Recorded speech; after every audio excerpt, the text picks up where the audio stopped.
નમસ્કાર દોસ્તો, હું છું Suresh Raval, senior nursing officer AIIMS. તો દોસ્તો, આજે આપણે જોઈએ શરીરમાં વિટામિન B12 ઓછું થઈ જાય તો કયા કયા લક્ષણો જોવા મળી શકે। તો દોસ્તો, ભારતમાં અત્યારે લગભગ 60થી 70% લોકોની અંદર વિટામિન B12ની ઉણપ જોવા મળે છે। તો એમાં કયા કયા લક્ષણો જોવા મળી શકે?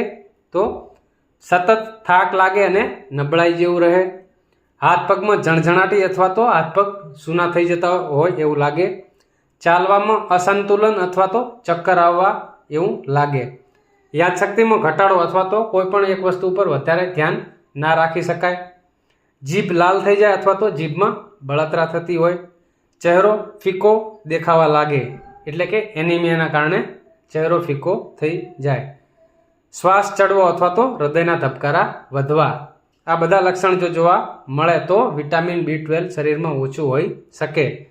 હવે દોસ્તો, કયા લોકોમાં B12 ઓછું થવાના જોખમ વધારે હોય છે? તો જે લોકો શુદ્ધ શાકાહારી હોય એટલે કે નોનવેજ ના ખાતા હોય, 50 વર્ષથી વધુ ઉંમરના લોકોમાં જોખમ વધારે હોય છે, લાંબા સમયથી મેટફોર્મિન નામની દવા કે જે ડાયાબિટીસમાં વપરાતી હોય એ લેતા હોય, અથવા તો એસિડ રિડ્યુસિંગ દવાઓ કે જેને આપણે એસિડિટીમાં લેતા હોય છે એવી દવાઓ લાંબા સમયથી લેતા હોય એવા લોકોમાં જોખમ વધારે।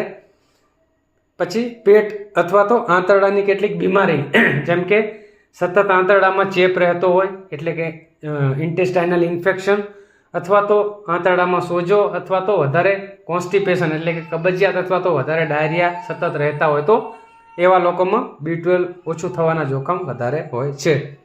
તો દોસ્તો, આ પ્રમાણેના લક્ષણ અથવા તો જોખમ હોય તો જાતે B12 શરૂ ન કરવું, પરંતુ ડૉક્ટરની સલાહ લઈ યોગ્ય બ્લડ રિપોર્ટ કરાવી અને પછી B12 સપ્લિમેન્ટ જે ડૉક્ટર્સ આપતા હોય છે એ પ્રમાણે એને ફોલો કરી અને આની ટ્રીટમેન્ટ કરી શકાય છે।